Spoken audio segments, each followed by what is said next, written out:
ఆదికాండము 17వ అధ్యాయము 1వ వచనం నుంచి చూద్దాం. అబ్రాము 99 ఏండ్ల వాడైనప్పుడు యెహోవా అతనికి ప్రత్యక్షమై, నేను సర్వశక్తిగల దేవుడను, నా సన్నిధిలో నడచుచు నిందారహితుడవై ఉండుము, నాకును నీకును మధ్య నా నిబంధనను నియమించి నిన్ను అత్యధికముగా అభివృద్ధి పొందించేదనని అతనితో చెప్పెను. అబ్రహాము సాగిలపడి ఉండగా దేవుడు అతనితో మాటలాడి, ఇదిగో నేను నియమించిన నా నిబంధన నీతో చేసి ఉన్నాను.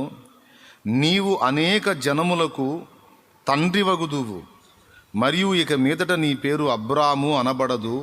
నిన్ను అనేక జనములకు తండ్రినిగా నియమించితిని గనుక నీ పేరు అబ్రహాము అనబడును. నీకు అత్యధికముగా సంతాన వృద్ధి కలుగజేసి నీలో నుండి జనములు వచ్చున్నట్లు నియమించుదును. రాజులను నీలో నుండి వచ్చెదరు. నేను నీకును నీ తరువాత నీ సంతానమునకును దేవుడునై ఉండునట్లు, నాకును నీకును నీ తరువాత నీ తరములలో నీ సంతతికి నీ మధ్య నా నిబంధనను నిత్య నిబంధనగా స్థిరపరచెదను. నీకును నీ తరువాత నీ సంతతికి నీవు పరదేశివై ఉన్న దేశమును అనగా కనాను దేశమంతటిని నిత్య స్వాస్థ్యముగా ఇచ్చి వారికి దేవుడునై ఉందునని అతనితో చెప్పెను. దేవునికి స్తోత్రము కలుగునుగాక. ప్రభునందు ప్రియులారా, మనుషులను ప్రారంభం నుండి కూడా దేవుడు ఎప్పుడూ ఒకటి కోరతాడు. మన నుండి దేవుడు కూడా కొన్ని ఆశిస్తాడు. వాటిల్లో ఎప్పటికీ మర్చిపోకుండా మనం గుర్తుపెట్టుకోవలసినది ఏంటంటే మారు మనస్సు అనేది ఎప్పటికప్పుడు దేవుడు మన నుండి ఎదురు చూస్తాడు భూమి మీద ఉన్నంత వరకు. మారు మనస్సు అనేది బాప్తిస్మం పొందక మునుపు పొందేదేనా మారు మనస్సు అంటే? తర్వాత కూడా మారు మనసు అవసరత ఉందా అంటే, దేవుని వాక్యం చాలా చోట్ల చాలా స్పష్టంగా చెప్పింది. బాప్తిస్మం పొందడానికి ముందు పొందే మారు మనసు ఉంది, బాప్తిస్మం పొందిన తర్వాత కూడా మనం పొందాల్సిన మారు మనసు ఉంది. ఇది మనం గుర్తుపెట్టుకోవాలి. మొదటి మానవుడి దగ్గర నుండి చివరి మానవుడి దగ్గర వరకు అందరినీ ఆయన నిరీక్షించింది, ఎదురు చూసింది, కోరుకుంది మారు మనస్సు. ఆదాము తప్పు చేసినప్పుడు వెంటనే శిక్షను విధించలా, కాస్త సంభాషణ జరిగింది. ఆదామా నీవెక్కడా అన్నాడు. తోటలో నీ స్వరం విని నేను దిగంబరినై ఉంటిని గనుక పొదల చాటున దాక్కున్నాను అన్నాడు. నువ్వు దిగంబరివని నీకు చెప్పినోడెవడు? నేను వద్దన్న పండు తిన్నావా? కాస్త సంభాషణ జరిగింది. వాస్తవంగా దేవుడు ఈ పలకరింపులు, ఈ వెతుకులాటలు, ఇదంతా ఎందుకు? అంత టైం దేనికంటే, తేడా పడ్డాను తండ్రి, నువ్వు వద్దన్న పని చేశాను, పొరపాటు పడిపోయాను, ఏదేదో అయిపోయింది, ఇలాగ అయిపోయింది నా బతుకు అని దేవునికి ఎదురెళ్ళి ఆయన పాదాల చెంత సాష్టాంగపడి క్షమాభిక్ష కోరుకుంటాడు, మారు మనసును ప్రకటిస్తాడని ఎదురు చూశాడు. కానీ అది రాలా. మారు మనసు తీర్మానం రాలేదు, కానీ సమర్థింపు వచ్చింది. పండు తిన్న తర్వాత జ్ఞానం వచ్చింది. ఏం జ్ఞానం వచ్చిందంటే తప్పును ఒప్పుకునే జ్ఞానం కాదు, కప్పుకునే జ్ఞానం వచ్చింది. తప్పించుకోవడానికి ట్రై చేసే జ్ఞానం వచ్చింది. ఇది రక్త సంబంధంగా అప్పటి నుంచి ఇప్పటిదాకా నిరంతరం సరఫరా అవుతూనే ఉంది. మీకు అర్థమవుతుందా? ఎంతమందికి అర్థమవుతుందో? ఇది స్టార్టింగ్ కాబట్టి నాకు తెలిసి బాగానే గ్రహిస్తారు అనుకుంటున్నా.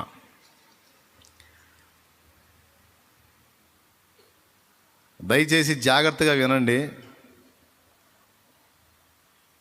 ఇంకా ఏ సప్పుళ్ళు పట్టించుకోవద్దు సుమా. ఇంకా కొంతవరకు జరుగుతుంది కనుక మీకు సౌండ్ గట్రా వినపడుతుండొచ్చు, ఆ వాహనాలు అవి కనపడుతుండొచ్చు. మీరు అక్కడిక్కడ చూడకండి. మీరు అక్కడిక్కడ చూస్తే నేను కూడా అక్కడిక్కడ చూడాల్సి వచ్చింది. కాబట్టి మీరు నా దిక్కే చూడుండ్రి, నేను కూడా మీ దిక్కే చూస్తా.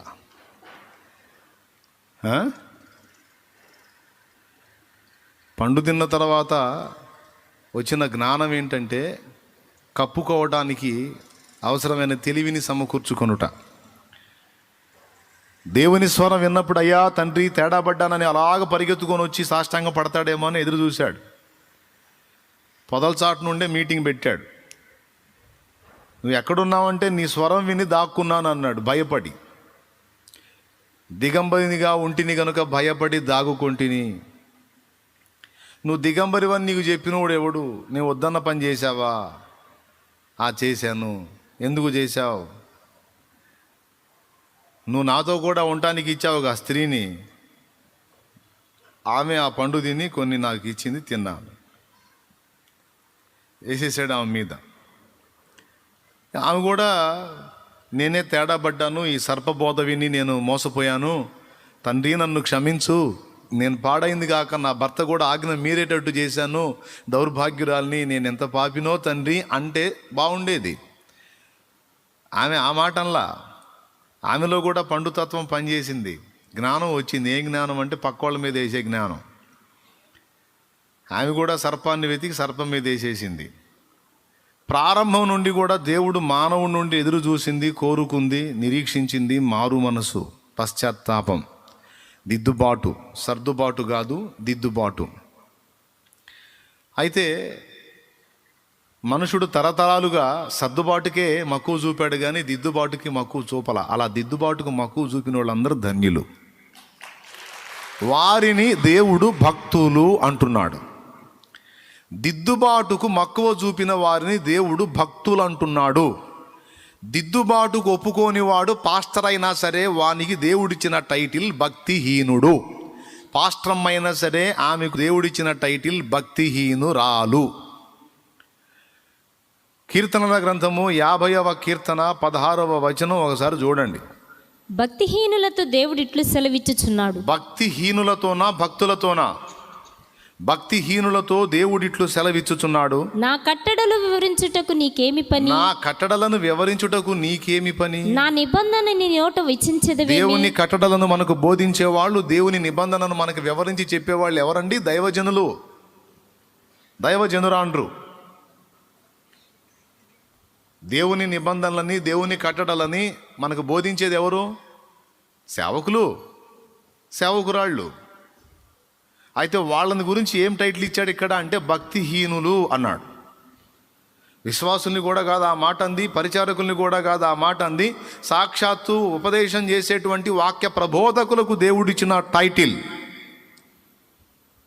భక్తిహీనులు. భక్తిహీనులు వాళ్ళకి ఫలితాలు ఎలా ఉంటాయి అనేది మీరు సామెతలు మొత్తం చూస్తే అర్థమైపోయింది. సామెతల మొత్తంలో కూడా భక్తులకు వచ్చే మేలు, భక్తిహీనులకు వచ్చే నష్టం. కీర్తనల్లో కూడా చాలా వచనాలు భక్తులకు భక్తిహీనులకు సంబంధించి ఉంటాయి. భక్తిహీనులకు ఏమేం జరుగుతాయి? భక్తిహీనుని దీపము కారు చీకట్లో ఆరిపోతుంది, భక్తిహీనుని ఇల్లు శాపగ్రస్తం అవుతుంది, భక్తిహీనుని సంతానము శపించబడుతుంది, భక్తిహీనుడు ఇలా అవుతాడు, భక్తిహీనుడు అలా అవుతాడని భక్తిహీనులకు ఎన్ని ప్రతికూల పరిస్థితులు ఉన్నాయో అవన్నీ కూడా ఫస్ట్ మనం చూసుకోవాలి. తర్వాత భక్తిహీనులు ఎవరు అనేది చూసుకోవాలి. భక్తిహీనులు ఎవరు, వారికి కలిగే నష్టాలు ఏమిటి అన్న 2 ప్రశ్నల మీద నష్టాలు ముందే చెప్పాను, సామెతల గ్రంథంలో ఉన్నాయని. ఇంతకీ భక్తిహీనులు ఎవరు? ఎవరిని భక్తిహీనులుగా దేవుడు భావిస్తున్నాడు అంటే దిద్దుబాటుని ఒప్పుకోనివాడు, సేవకుడైనా సేవకురాలైనా, విశ్వాసి అయినా, పరిచారకుడైనా పరిచారకురాలైనా దిద్దుబాటును ఒప్పుకోకుండా సర్దుబాటు చేసుకోవటానికి, తప్పును తప్పుగా ఒప్పుకోకుండా కప్పిపుచ్చుకోవడానికి, కవర్ చేసుకోవడానికి ప్రయత్నించే వారందరి యందు దేవుడు అసహ్యపడతాడు. వారిని భక్తిహీనుల లిస్టులో చేర్చాడు. అది సంగతి. కవర్ చేసుకోవడానికి ట్రై చేయటం, సమర్థించుకోవడానికి ప్రయత్నించటం, దేవుడికే నచ్చజెప్పడానికి ట్రై చేయటం అనేది దేవుడికి చాలా చీదర పుట్టించే వ్యవహారం. మన భాషలో చెప్పాలంటే దేవుడు అసహ్యపడే లక్షణం. యథార్థ హృదయుడివై, యథార్థ హృదయురాలివై, నేను కూడా యథార్థ హృదయుడినై దేవుని ఎదుటికి పోయి జరిగిన తప్పును జరిగినట్టు ఒప్పుకొనుట ఎంత మంచిది. పశ్చాత్తాప్తులమై మారు మనసు పొంది దిద్దుబాటు చేసుకొని ఇక జాగ్రత్త పడటం ఎంత మంచిది. సమర్థించుకుంటారు. ఇలా ఎందుకు చేశావంటే వాళ్ళు మంచోళ్ళు కాదంటారు, ఇలా ఎందుకు అన్నావంటే వీళ్ళు చెడ్డోళ్ళు అంటారు. అన్నీ విన్నట్టుగానే ఉంటారు, అన్నీ చేస్తున్నట్టుగానే ఉంటారు, అన్నీ చూస్తున్నట్టుగానే ఉంటారు, భక్తులాగానే కనపడతారు. లోపల ఘోరమైనటువంటి వ్యక్తిత్వాలు, మనస్తత్వాలు, క్రూరత్వాలు, అసహ్యమైన ఆలోచన విధానం, పెళసరం అన్నీ కలగాపులగమై ఉంటారు. పచ్చిగా ఓపెన్గా చెప్తా, మీరు తిట్టుకోండి, సణుక్కోండి, గొణుక్కోండి, వాగులో దూకండి, నాకు అనవసరం. నేనైనా మీరైనా ఇక్కడ ఎవడు పక్షపాతం లేదు. సంవత్సరాలు గడిచిపోతున్నాయి. ఇక ఈ సంవత్సరం కూడా అయిపోయింది. 2022 కూడా అయిపోయింది. ప్రార్థనలు చేశాం, సువార్త ప్రకటించాం, సంఘంలో పరిచర్య చేశాం, అన్నీ మంచిది చేశాం, దేవునికి పనులు, స్తోత్రం. వాటన్నిటినీ బట్టి దేవుడు సంతోషిస్తాడు, మంచిదే. అయితే నేను చెప్పేదాన్ని బట్టి ఇంకా ఎక్కువ సంతోషిస్తాడు. అందుకని దీని మీద కొంచెం దృష్టి పెట్టమని ఈరోజు పిలుపునిస్తున్నా. ఏమిటి అంటే దిద్దుబాటు, సరి చేసుకొనుట, సరి చేయబడుట. పరపక్షమందుండవాడు నీ గురించి చెడ్డ మాట ఏదైనా పలకకుండునట్లు వాళ్ళ ఎదుట నీ ప్రవర్తన జాగ్రత్తగా కాచుకోమన్నాడు.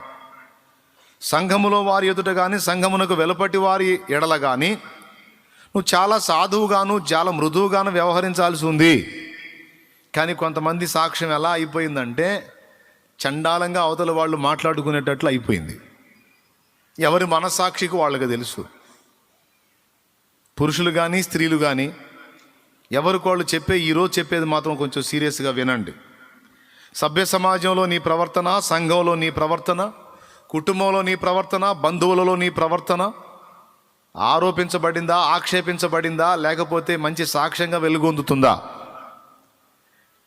తీయని మాటలు మనం భక్తుల్లాగా పర్సనల్ జీవితంలోకి వచ్చేటప్పటికి రాక్షసుల్లాగా ప్రవర్తించటం, ద్వంద్వ వైఖరి, డబల్ యాక్షన్, ద్విపాత్రాభినయం, ఇదంతా దేవునికి నచ్చదు, దేవునికి అసహ్యం కలిగించేది. ఈరోజు స్ట్రైట్గా మిమ్మల్ని అడుగుతున్నా, దేవుని సన్నిధిలో ఉన్నప్పుడు పరిశుద్ధులుగా, దీనులుగా, నీతిమంతులుగా, సాత్వికులుగా, మృదు స్వభావులుగా ఉన్న మనం దేవుని సన్నిధికి బయట మందిరం వెలుపట జీవితంలో కూడా నిజంగా అలాంటి మెయింటెనెన్సే కలిగి ఉన్నామా? లేకపోతే మన విశ్వరూపాలు అక్కడ బయటపడుతున్నాయా? ఒకవేళ కొన్ని సందర్భాల్లో మన విశ్వరూపాలు బయలుపరిచినట్లయితే మర్యాదగా మారు మనసు పొందాలి, మర్యాదగా దిద్దుబాటు చేసుకోవాలి, సర్దుబాటు చేసుకోకూడదు. అమ్మా ఆమెను ఎందుకమ్మా అంత దూషించావు అని నేను అన్నాను అనుకో, ఆ మామూలుది కాదు అస్సలు, అమ్మో. అప్పుడు నేను అంటాను, నువ్వు సైతాను మోహం దానా, ఆమె సైతాను అనుకో, నీకేం దెయ్యం బట్టి, నువ్వు దేవుని బిడ్డవు కదా.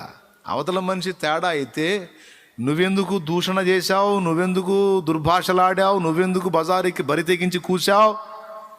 సైతానా చెప్పు, ఎవరైనా అంటే జస్ట్ ఎగ్జాంపుల్ కోసం ఒక మాట.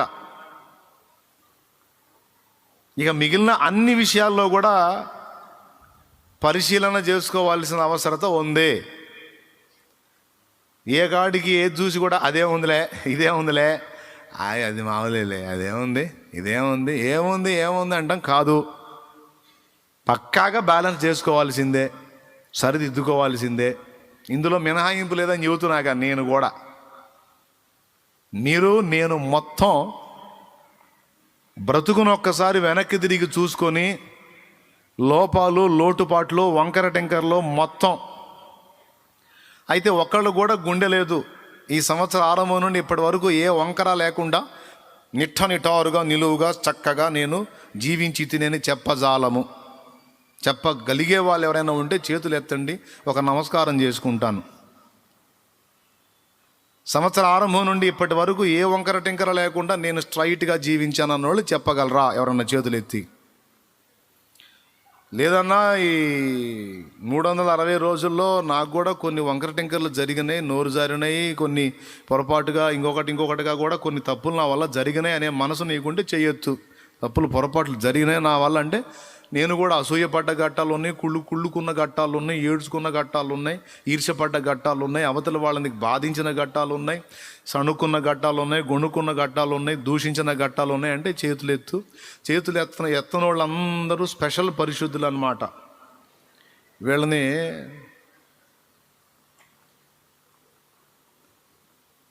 తేడా లెక్కలో వేయాల్సి వచ్చింది. దేవునికి స్తోత్రం. ఇంక ఎత్తకపోతే అదే సాక్ష్యం, ఇంకా భయంకరమైనటువంటి అబద్ధీకులని అని నేను చెప్పాల్సి వచ్చింది. ఏందన్నా ఇంత పచ్చిగా మాట్లాడుతున్నావు అంటే అంతే, ఎందుకంటే నేను కూడా చెయ్యెత్తాను కాబట్టి. నేనే చెయ్యెత్తినప్పుడు ఇంక మీరు చెయ్యెత్తకపోతే ఇంక అర్థమే ఉంది. అంటే నువ్వు తేడా చేస్తే మేము చేస్తామైంది, ఏమో మేము చేయకపోతుండొచ్చుగా అని మీరు అంటారేమో. ఏమో నీ మనస్సాక్షి నీకు ఉందిగా, చూసుకో. మనము పాపము చేయలేదని చెప్పుకొని ఎడల దేవుని అబద్ధీకునిగా చేసిన వారం మగుదుము. అది వాక్యం. నేను పాపం చేయలేదు, నేను అసలు నోటితోనైనా, తలంపులోనైనా, ఆలోచనలో, క్రియలోనైనా, నడకలో అయినా, పడకలో అయినా, హృదయాలోచనలో ఎక్కడ కూడా తప్పు లేదు అని మనం చెప్పినట్లయితే దేవుని అబద్ధీకునిగా చేసిన వారం మగుదుము అన్నది యోహాను రాసిన మొదటి పత్రిక 1వ అధ్యాయము 10వ వచనం. 8, 7, 10, 7, 10 చదువు. మనము పాపము చేయలేదని చెప్పుకుని ఎడల ఆయనను అబద్ధికునిగా చేయువారు మగుదుము. అది కాబట్టి అంత సాహసం మీరు ఎవరు చేయరని నా గట్టి నమ్మకం. కాబట్టి ఇప్పుడు సంవత్సరం మొత్తంలో తప్పులు జరిగినాయి, పొరపాట్లు జరిగినాయి అని యథార్థంగా ఒప్పుకున్న వాళ్ళందరికీ నా పిలుపు, నాతో మీతో మనందరితో కూడా దేవుని స్వరం. డైరెక్ట్గానే అందరినీ దేవుడు ఎదురు చూస్తున్నాడు. ఆదాము దగ్గర నుండి చివరి మానవుడి వరకు ప్రతి ఒక్కడి నుంచి నేను ఆశించేది ఇది. ఫస్ట్ మారు మనసు, లోపభూయిష్టమైన జీవితం విషయమై పశ్చాత్తాపం, దాన్ని వెతుక్కొని చూసుకొని దాని విషయంలో మారు మనసు పొంది తప్పును దిద్దుకొనుట. నువ్వు అది చేస్తావా, సమర్థించుకుంటావో తేల్చుకో, నీ సంగతి తర్వాత చెప్తాడు. ప్రతి ఒక్కరి నుండి దేవుడు ఇది ఆశిస్తున్నాడు. ఇందులో భక్తులు భక్తిహీనులు అన్న భేదం లేదు. భక్తుడు అంటేనే దిద్దుబాటుని ఇష్టపడేవాడు, దిద్దుబాటును కోరుకునేవాడు, నిరంతరము మారు మనసు పొందనపేక్షించువాడు భక్తుడు. దిద్దుబాటును ఒప్పుకోనివాడు, తప్పును సమర్థించుకునేవాడు, మారు మనసును ఇష్టపడనివాడు భక్తిహీనుడు. అదే ఇందాక 50వ కీర్తన 16వ వచనంలో భక్తిహీనులతో దేవుడిట్లు సెలవిచ్చుచున్నాడు. ఏమని సెలవిస్తున్నాడు? నా కట్టడలు వివరించుటకు నీకేమి పని? నా నిబంధన నీ నోట వచించదవేమి? దిద్దుబాటు నీకు అసహ్యము గదా? నీవు నా మాటలను నీ వెనుకకు త్రోసివేసేదవు. అది దిద్దుబాటు నీకు అసహ్యం కదా, సర్దుబాటు నీకు ఇష్టం కదా, కవర్ చేసుకోవటం నీకు ఇష్టం కదా, నన్ను కూడా కన్విన్స్ చేయడానికి ట్రై చేయటం నీకు ఇష్టం కదా. నువ్వెందుకు చెప్తున్నావు నా మాటలు నీ నోట? ఎవడు చెప్పమన్నాడు? నీ నోట నా మాటలు ఎందుకు వచ్చిస్తున్నావు నువ్వు? భక్తిహీనుడా, భక్తిహీనురాలా అంటున్నాడు దేవుడు. దేవుడు కాదులే బ్రదర్, ఎవరో దైవజనుడు రాశాడు కానీ అంటారా? పేతురుపత్రికలో ఏముంది? ఒకడు తన ఊహను బట్టి చెప్పుట వలన లేఖనములో ఏ ప్రవచనమో పుట్టదని మొదట గ్రహించుకొనవలెను. మనుషులు పరిశుద్ధాత్మ చేత ప్రేరేపింపబడిన వారై దేవుని మూలముగా పలికిరి అన్నది వాక్యం. దేవునికి స్తోత్రం కలుగునుగాక. కాబట్టి భక్తులు అంటేనే దానిలో మొట్టమొదట వచ్చేటువంటివి క్వాలిఫికేషన్, అర్హత ఏమిటంటే భక్తుడు అంటేనే దేవుని ఎదుట దీన మనస్సు కలిగి మారు మనసు పొంది దిద్దుబాటు నొప్పుకుని వినయ విధేయతలతో దేవుని అనుసరించి నడుచుకునేవాడు, దేవుని ప్రేమించేవాడు భక్తుడు. భక్తురాలు అలా కాకుండా ఇక మిగిలిన ఇప్పుడు ఈ చెప్పింది చేయకుండా మిగిలిన ఎన్ని చేసినా వాడు భక్తుడు కాడు, భక్తురాలు కాదు. కాబట్టి ఈ పాయింట్ మీకు అర్థమైందని నేను అనుకుంటాను. ఇప్పుడు చదివించిన వచనం దగ్గరకు వస్తాను. మనందరికీ పితరుడుగా మనం విశ్వసించేది, విశ్వాసులకు తండ్రి అని పిలిచేది అబ్రహాముని. అబ్రహాము ఆదికాండం 12వ అధ్యాయములో పిలువబడ్డాడు.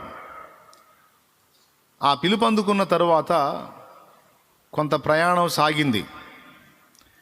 12వ అధ్యాయంలో కొన్ని ఘట్టాలు, 13లో కొన్ని, 14లో కొన్ని, 15లో కొన్ని, 16లో మరికొన్ని. 12వ అధ్యాయంలో పిలువబడ్డాడు. అక్కడి నుంచి కనానుకు బయలు వెళ్ళటం, కనాన్ దగ్గర నుంచి కనాను కరువు రాగానే ఐగుప్తుకు వెళ్ళటం, అక్కడి నుంచి మళ్ళా దేవుడు చెప్పిన ప్రదేశానికి రావడం, ఆ తర్వాత లోతు అబ్రహాం విడిపోవటం, ఆ తర్వాత లోతు సొదొమ చేరటం, సొదొమలో లోతు బందీ అయిపోతే అబ్రహాం వెళ్ళి ఫైట్ చేసి వాళ్ళని విడిపించడం, సొదొమ రాజు నువ్వు తీసుకొచ్చిన ఆస్తి మొత్తాన్ని నువ్వే తీసుకొని వెళ్ళు అన్నప్పుడు అబ్రహామును నేనే ధనవంతుని చేసేదని నీవు చెప్పకుండానట్లు నూలు పోగైనా చెప్పు వారైనా నేను ముట్టనని అబ్రహాం చెప్పటం 12 నుండి 14 అధ్యాయాల్లో జరిగింది. ఇక 15వ అధ్యాయంలో ఈ సొదొమ రాజు దగ్గర అబ్రహాం యొక్క తీర్మానాన్ని దేవుడు మెచ్చుకొని 15వ అధ్యాయం 1వ వచనంలో దేవుని వాక్యము అబ్రహాముకు ప్రత్యక్షమై, అబ్రహామా, నేను నీకు కేడెము, నీ బహుమానము అత్యధికమగును అన్నాడు. బాగుంది. నేను నీ కేడము, నీ బహుమానము. నువ్వు భలే ప్రవర్తించావు సొదొమ రాజు దగ్గర, భలే రోషంగా ఉన్నావు, నాకు చాలా నచ్చేసావు. నేను నీ కేడము, నేనున్నా, నీకెందుకు, నీ బహుమానం అత్యధికం అవుతుంది, సూపర్గా నచ్చేసావు, నేను నీకెందుకు, నేనున్నా కదా, నేను డెవలప్ చేస్తాను అన్నాడు. బాగుంది. 15వ అధ్యాయంలో ప్రశంస. అదే 15వ అధ్యాయము కిందికి వచ్చేసరికి, నీ సంతానపు వారు తమది కాని దేశములో 400 ఏండ్లకు పైగా బానిసలుగా బతకాల్సి ఉంటుంది అన్నాడు. తర్వాత చూసుకోవచ్చు మీరు.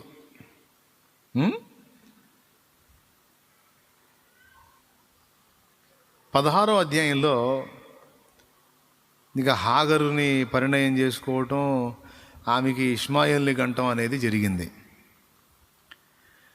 అబ్రహాముకి ఇష్మాయేలు పుట్టిన తరువాత కొన్ని సంవత్సరాలు దేవుడు అబ్రహాముతో మాట్లాడటం మానేశాడు.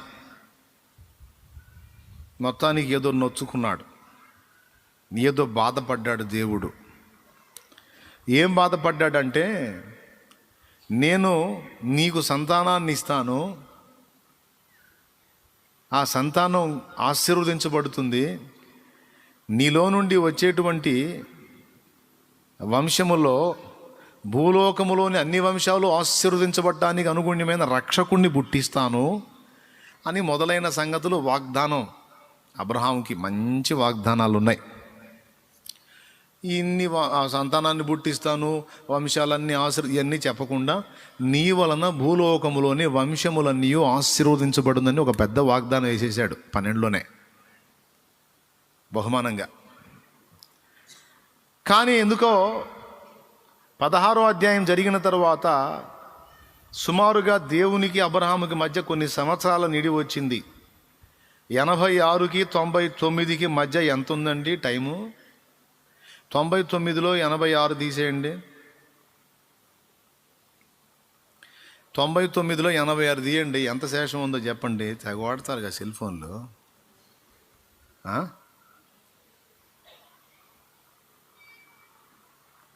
86కి ఒక 4 కలపండి, 99 సంవత్సరాలు. 9 4 మరి ఏంది ఇంతసేపు ఆలోచించారు ఏంది? 13 సంవత్సరాలు మౌనం అయిపోయాడండి. ఏం జరిగింది అంటే, దేవుడు చెప్పనిది చేశాడు అబ్రహాము. అది ఏం చేశాడు అంటే, శారా మాట విని హాగరుని స్వీకరించి ఆమెకు ఒక కొడుకునుగా అన్నాడు. అది చేసిన పెద్ద తప్పు, పెద్ద తప్పు, శాశ్వతమైన తప్పు అని చెప్పొచ్చు దాన్ని. అంటే భూమి మీద ఉన్నంత వరకు అదొక శాశ్వతమైన పొరపాటు. ఎందుకు అంటే దేవుడు శారా నుండి సంతానాన్ని ఇస్తానన్నాడు అబ్రహాముకి. అయితే ఆ మాట డైరెక్ట్గా చెప్పలేదు, కానీ నీ నుండి అంటే ఇప్పుడు దేవుని దృష్టిలో అబ్రహాముకు భార్య ఎవరు? శారా.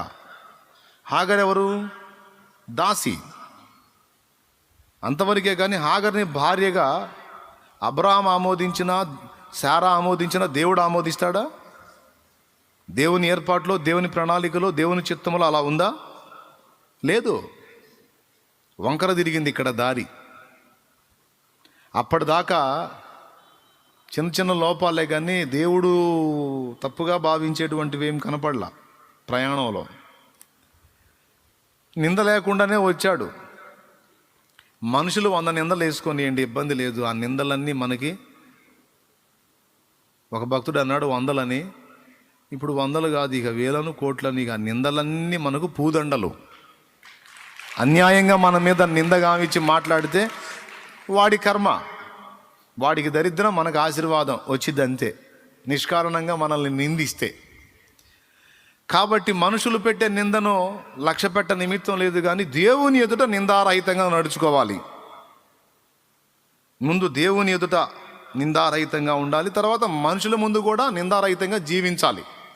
మన వంతు మనం జాగ్రత్తగా బ్రతకడానికి ప్రయత్నం చేయాలి.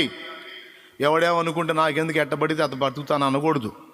ఎందుకంటే మన జీవితం ఇతరులకు మాదిరి కాబట్టి, మన వంకర టెంకర బ్రతికితే అందరూ కూడా వంకర టెంకరగా పోతారు. కనుక క్రైస్తవుడు అనే వాడి జీవితం వాడు ఒక్కడితో ముడిపడి లేదు, అనేక మందితో ముడిపడి ఉంది. కనుక క్రీస్తు యేసునందున్న పరిశుద్ధుల జీవితాలు అనేకులకు మాదిరి బాసట గనుక మన జీవితాలు సమాజానికి కూడా నిందారహితంగా ఉండాలి. అంతకంటే ముందు దేవుని ముందు కూడా నిందారహితంగా ఉండునట్లు జాగ్రత్త పడాలి. హల్లెలూయా. ఒకవేళ మనం నిజాయితీగా బతికిన మనుషులు నిందించారనుకో, ప్రపంచమే అంతా ఏకమైపోయి మన మీద ఒక్కటైనట్టుగా నింద మోపిందనుకో, ఇబ్బంది ఏం లేదు. ఎందుకంటే దేవుడు ఉన్నాడు. ఆ నిందని దేవుడు పూదండగా మారుస్తాడు, మార్చాడు కూడా. యేసయ్య నింద పొందాడు, యేసయ్య నిందతో నింపబడ్డాడు, అన్ని నామముల కంటే పైనామం పొందాడు.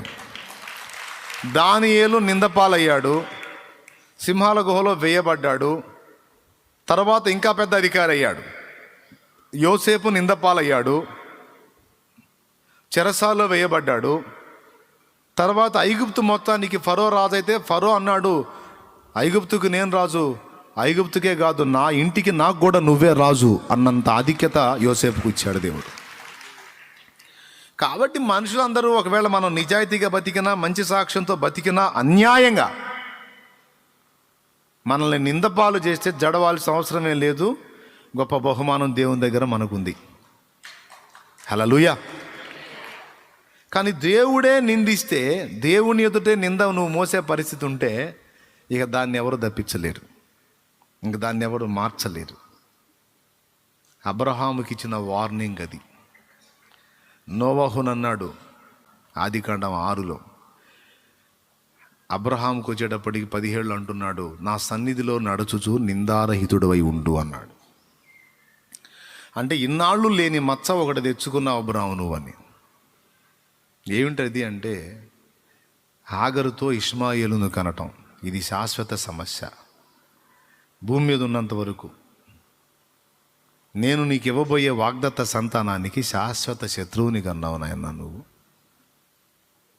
ఇప్పుడు ఈ హాగరుకు పుట్టిన వాళ్ళకి, తర్వాత శారాకి పుట్టబోయే వాళ్ళకి నిత్యము కొట్లాట ఉంటుంది అన్నాడు. చేతుల నీవు వాగ్దత్త సంతానానికి సమస్యను కన్నావు. ఇప్పుడు దాన్ని అనుభవించాల్సిందే. అర్థమైందా? శారా హాగర్ని చేసుకో అనగానే చేసుకోవాలి. అబ్రాం కన్విన్స్ చేసింది. గతంలో చెప్పాను 1-2 సార్లు. అబ్రహాం ఏం లాజిక్ లేనోడేం కాదు, శారా కూడా లాజిక్ లేనిదేం కాదు. ఇద్దరు తెలివైనోళ్ళే. కొంచెం లాజిక్ థింక్లో కొంచెం బ్యాలెన్స్ మిస్ అయింది. ఏంటంటే ఇప్పుడు దేవుడు నీకు 75 ఉన్నప్పుడు, నాకు 65 ఉన్నప్పుడు వాగ్దానం చేశాడు సంతానాన్ని ఇస్తానని. మరి ఇప్పుడు నీకేమో దాదాపు 80 దాటినాయి, నాకేమో 70 దాటినాయి.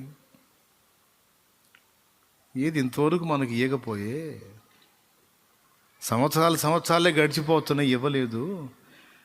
బహుశా మనం ఏదో దేవుణ్ణి సరిగా అర్థం చేసుకోలేదేమో నా డౌట్ అండి అంది. ఏంటమ్మా అంటే, దేవుడు నీకు సంతానాన్ని ఇస్తాను అన్నాడు కానీ నా నుండే ఇస్తానని చెప్పాడా? నీ భార్య అయిన శారా నీకు కుమారుణ్ణి గంటది అనే మాట అన్నాడా? అనలా. నిజంగా అప్పటిదాకా అనడు దేవుడు. నీకు సంతానాన్ని ఇస్తానని ఫస్ట్ నుంచి వాగ్దానం చేశాడు కానీ నా నుండే ఇస్తానని అయితే చెప్పలేదు కదా. బహుశా దేవుని చిత్తం వేరుగా అయి ఉండాలి. మీకు అర్థం కాక మీరు ఆ విధంగా మీరు అడుగు వేయలేదండి అంది. ఏంటమ్మాయి ఏంటి అంటే, నీకు సంతానం నిజమే కానీ నా నుండి కాదు, మరో స్త్రీ నుండి నీకు సంతానాన్ని ఇచ్చే అవకాశం ఉందేమో. నువ్వు నన్ను తప్ప మరి ఇంకొక ఎవరిని నువ్వు స్వీకరించవా అయితివి. అందుకే మరి దేవుడు వాగ్దానం చేసి ఇన్ని సంవత్సరాలైనా మనకి పిల్లలు లేరు. లేకపోతే ఈ పాటికి పుడుతుండే, కాస్త పెద్ద కూడా అవుతుండే.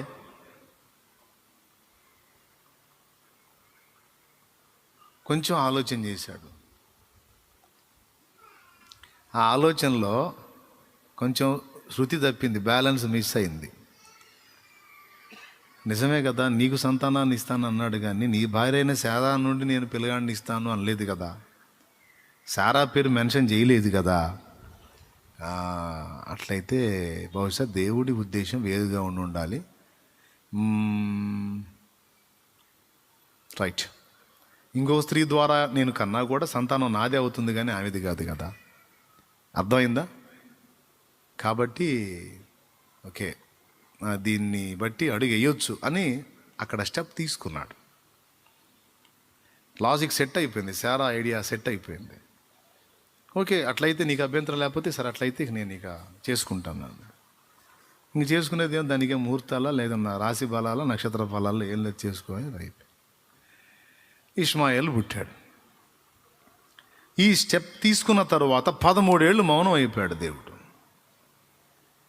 ఎందుకంటే అక్కడ మిస్ అయిన లాజిక్ ఏంటంటే, నీ నుండి నేను సంతానాన్ని ఇస్తాను అంటే దేవుని ఉద్దేశంలో భార్య శారానా హాగరా? శారా. ఇంకా దాని గురించి స్పెషల్గా నొక్కి చెప్పాల్సిందేముంది? నీ భార్య ఎవరు? శారా నుండి నేను ఇస్తాను. ఇప్పుడు నా దృష్టిలో నీకున్నది ఒక్కతే భార్య, నీ దృష్టిలో కూడా ఒక్కతే భార్య. ఆమె దాసి హాగరు. నువ్వు హాగర్ను కూడా భార్య లిస్టులో వేసావా ఏంది? వేస్తే అప్పుడు నేను నీకు 2 ఉన్నారు కనుక అదిగో ఒక్క భార్య, ఫస్ట్ భార్య శారా ఉందే, ఆమెకి నేను కొడుకు అని చెప్పుదును. కానీ నా దృష్టిలో నీకు ఒక్కతే భార్య, నీ దృష్టిలో కూడా నీకు ఒక్కతే భార్య, ఆమె శారా అయినప్పుడు మరొక స్త్రీ నుండి సంతానం దేవుడు ఇస్తుండొచ్చు కదా అని ఆమె చెబితే నువ్వెట్లన్నావు? తప్పు జరిగింది, అయిపోయింది. ఇప్పుడు ఏం చేయాలి? 13 ఏళ్ళు మౌనం. ఇక ప్రామిస్ చేసిన ప్రకారం సమయం ఆసన్నమైంది. ఇక ప్రామిస్ చేశాడు కదా 75 ఏళ్ల టైంలో పిలిచి, ఇక ఆ టైం దగ్గరికి వస్తుంది. ఇక నెక్స్ట్ ఇయర్లోనే జరగాలి కది. ఇక వాగ్దాన టైం దగ్గరకు వచ్చినప్పుడు చూడండి, దేవుని నిజాయితీ, దేవుని నమ్మకత్వం, మాట తప్పని దేవుని నైజం చూడండి. కొరటాల గట్టిగా. రాంగ్ స్టెప్ వేసి భక్తుడు బాధ పెట్టిన, చేతులారా బుద్ధిహీనమైన పని చేసి ఒక సమస్యను కన్నాడు అబ్రహాం. సమస్యను కన్నా దేవునికి కాస్త బాధ కలిగినా తాను ఇస్తానన్న వాగ్దానాన్ని ఇవ్వకుండా మాట తప్పిపోలేదు దేవుడు. అబ్రామా, బాధ పెట్టావు, దుఃఖ పెట్టావు, నేను నీకు చెప్పని పని చేశావు, నాకు బాధ కలిగింది, అయినా నేను నిన్ను వదిలిపెట్టను, నేను నీకు ఇచ్చిన వాగ్దానాన్ని నెరవేరుస్తాను అని 13 ఏళ్ల తర్వాత మళ్ళా దేవుడు తన వాక్కు అబ్రహామునకు ప్రత్యక్షపరిచి అప్పుడు ఫస్ట్ పదమే వాడుతున్నాడు. ఏమనంటే శారా చెప్పిన లాజిక్ ఏంటంటే, నాకు స్త్రీ ధర్మం నిలిచిపోయింది, అండోత్పత్తి ఉండదు, అండోత్పత్తి లేకపోతే పిండోత్పత్తి ఉండదు, కాబట్టి కష్టం, దేవుడు ఉద్దేశంలో వేరు స్త్రీ ఉండొచ్చు అని చెప్పింది ఆమె. కరెక్టే కదా, స్త్రీ ధర్మం నిలిచిపోయిన శారాకి సంతానం కలగటం కష్టం. ఓహో, అందుకే దేవుడు వేరే స్త్రీ నుండి ఇవ్వగోరాడేమో, నేను ఆ స్టెప్ తీసుకున్నందున దేవుడు లేట్ చేస్తున్నాడేమో అని అబ్రహాం ఇలా అడిగేశాడు కదా. అందుకు దేవుడు ప్రత్యక్షమై మాట్లాడుతున్నాడు. ఎప్పుడు 99 ఏండ్ల ఈడు గలవాడైనప్పుడు అబ్రాం. 86 వయసులో ఇష్మాయేలు పుట్టాడు. తర్వాత 99 వయసులో మళ్ళా దేవుని వాక్కు ప్రత్యక్షమై అంటున్నాడు, నేను సర్వశక్తి గల దేవుడును అన్నాడు. నువ్వు బుద్ధిహీనమైన పని ఎందుకు చేశావు? కాదయా, శారా స్త్రీ ధర్మం నిలిచిపోయిన స్త్రీ అయితే ఆమె నుండి సంతానం పుట్టించడానికి నాకు శక్తి లేదనుకొని ఇంకో స్త్రీని చేసుకొని నాకు కోఆపరేట్ చేసావా? అంటే నాకు ఎక్కువ రిస్క్ లేకుండా రిస్క్ తగ్గించావా? నాకు కొద్దిగా చాకిరి లేకుండా చేసావా? ఓహో, నా కాడి తేలిక చేసావా అని ప్రత్యక్షం అవటమే చూడు ఏం మాట్లాడాడో. నేను సర్వశక్తి గల దేవుడను అన్నాడు. అంటే ఏదైనా చేయడానికి శక్తి గలవాడను, మోడును చిగురింప చేయగలుగుతాను, పచ్చని చెట్టుని ఎండిపోయిన దానికి కూడా మార్చగలుగుతాను, ఎండిపోయిన దాన్ని పచ్చని దానిగా చేయగలుగుతాను, పచ్చని దాన్ని నిలువున ఎండిపో చేయగలుగుతాను. నేను సర్వశక్తి గల దేవుడను. నా పేరు ఎల్ షద్దాయ్, సర్వశక్తి గల దేవుడు.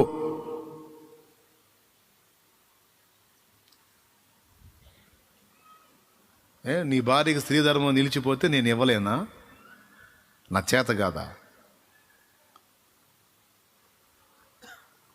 ఆదాము ప్రక్కటెముకను తీసి ఒక జీవిగా, ఒక స్త్రీగా నిర్మించలేదా నేను? ఆదాముకి ఏమన్నా అండాశయం ఉందా, గర్భాశయం ఉందా, లేదా ఇంకొకటి ఏదన్నా ఉందా? ఏముందా? ప్రక్కటెముకను తీసి నేను స్త్రీనిగా నిర్మించి తెచ్చాను కదా. అసలు ఇంతకు ఆదాం ఎట్ట పుట్టాడు? మట్టి నుంచి చేశాను కదా. మట్టి నుంచి ఒక మనిషిని సృష్టించిన వానికి సృష్టింపబడిన మనిషిలో నుండి మరో మనిషిని రప్పించడం చేత కదా. ఎందుకు చేసావు ఈ పని? నా సన్నిధిలో నడుచుచు నిందారహితుడవై ఉండు. నా సన్నిధిలో ముందు నడు, తర్వాత మనుషుల సంగతి చూద్దాం. ముందు నా సన్నిధిలో నిందారహితుడవై నడుచుకోమన్నాడు. మనం నడవాల్సిన 2 రకముల సన్నిధులు, ఒకటి దేవుని సన్నిధి, 2 మనుష్య సన్నిధి. మనుష్య సన్నిధికి విలువనిచ్చి నా సన్నిధిని త్రోసేస్తావా? నువ్వు నా సన్నిధిలో నిలవాలి అంటే మనుషులను లక్ష్య పెట్టి నన్ను పక్కన పెడతావా? మనుషుల ఆలోచనను లక్ష్య పెట్టి నా ఆలోచనను పక్కన పెడతావా అని అప్పుడు ఇక ఓపెన్ చేసి అప్పుడు మాట్లాడుతున్నాడు. ఇక నేను చెప్పిన విషయాలన్నీ 16 అధ్యాయాల వరకు, 12 నుంచి 16, 4 అధ్యాయాల్లో కూడా నీ భార్య అయిన శారా ద్వారా నీకు సంతానం ఇస్తానని అనడు. అక్కడి నుంచి చెబుతాడు ఇక, నేను సర్వశక్తి గల దేవుడను, నా సన్నిధిలో నడుచుచు నిందారహితుడివై ఉండు అని నిన్ను అనేక జనములకు తండ్రినిగా నియమిస్తున్నాను. ఇక నుంచి నీ పేరు అబ్రాము కాదు, అబ్రహాము అని చెప్పుకో. ఇక నుంచి నేను నిన్ను అనేక జనములకు తండ్రినిగా చేస్తున్నాను అని. ఇక కిందికి వచ్చేటప్పటికి 15వ వచనంలో, మరియు దేవుడు నీ భార్య అయిన శారాయి పేరు శారాయి అనవద్దు, ఎలా అనగా ఆమె పేరు శారా, నేను ఆమెను ఆశీర్వదించి ఆమె వలన, అదిగో ఇక్కడ నొక్కుతున్నాడు చూడండి. ఇక హాగరో ఇక పుల్లమ్మ సుబ్బమ్మ కాదు నాయన, శారా ఆమె వలన నీకు కుమారుని కలుగ చేసేదను, నేను ఆమెను ఆశీర్వదించేదను, ఆమె జనములకు తల్లి అయి ఉండును, జనముల రాజులు ఆమె వలన కలుగుదురని అబ్రహాముతో చెప్పాను. దేవునికి స్తోత్రం కలుగునుగాక. అప్పుడు అబ్రహాము సాగిల పడినవి, 100 ఏండ్ల వానికి సంతానం కలుగున, 90 ఏండ్ల శారా కనునా అని మనసులో అనుకొనిను. అబ్రహాము అన్నాడు, మళ్ళీ ఎంత చేసి మళ్ళీ అబ్రహాం అంటున్నాడు, ఇష్మాయేలు నీ సన్నిధిని బ్రతుకను అనుగ్రహించుమని దేవునితో చెప్పగా, దేవుడు నీ భార్య అయిన శారా, అదిగో మళ్ళీ ఇష్మాయేల్ అంటావు, అదే నువ్వు చేసిన వ్యవహారం, అదే నువ్వు చేసిన తప్పు. మళ్ళీ ఇష్మాయేల్ని బతకని అంటావు, నా భార్య శారా పని అయిపోయిందంటావు. నేను ముందేం చెప్పా? సర్వశక్తి గల దేవుడనో, మనుషులతో ఆ మాటను. ఎందుకంటే మనుషులు కొన్ని సాధ్యం కానీ ఉంటాయి. నాతో అనొద్దు, నేను సర్వశక్తి గల దేవుడను. 18వ అధ్యాయంలో కూడా అంటాడు, యెహోవాకు అసాధ్యమైంది ఏమైనా గలదా? నేను చేయలేనిది ఏమైనా ఉందా? నా శక్తికి పరిధులు పరిమితులు నిర్ణయిస్తారా మీరు? నా శక్తికి పరిధిని పరిమితిని ఇంత పరిమాణం నిర్ణయిస్తారా మీరు? తెలుసా నేనేందో? నిజమే కదండి. సామాన్యుడా ఏంది? హల్లెలూయా, హల్లెలూయా.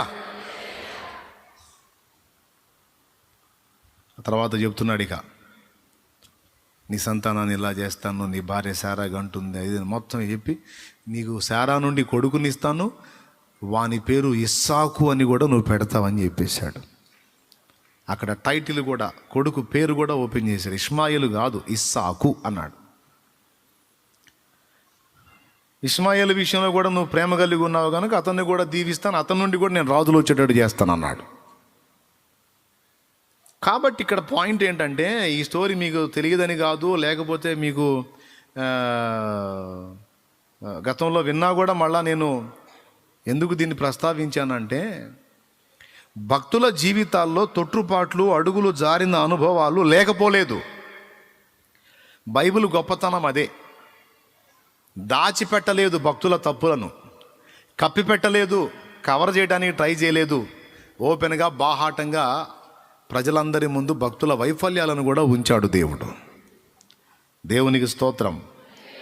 ఎందుకు ఉంచాడు? పొరపాటు పడ్డావు, అయిందేదో అయిపోయింది, ఇక ఎందుకు పడ్డావు అన్న క్వశ్చన్ లేదు. వాట్ నెక్స్ట్ అన్న ప్రశ్న ఉంది. పడ్డావు సరే, ఇంకేంటి తర్వాత ఏంటి మరి? ఇంక అంతే కంటిన్యూ అవుతావా? ఏమన్నా మారు మనసు పొంది నిందారహితమైన జీవితానికి వచ్చేది ఏమన్నా ఉందా? చెప్పు, ఏంటి మ్యాటర్ అంటున్నాడు. అది విషయం. తర్వాత మీరు గమనించినట్లయితే అబ్రహాము దేవుడు చెప్పినట్లుగానే ఆ తర్వాత ఇక నిందారహితంగా నడవటానికి సాధన చేశాడు. తన తప్పును దిద్దుకోవడానికి కూడా తను సిద్ధపడ్డాడు. దానికోసం గొప్ప త్యాగానికి కూడా ఒడిగట్టాడు. దేవుడు ప్రక్కన పెట్టమన్న హాగరును, ఇష్మాయేలును సైతం పక్కన పెట్టేశాడు.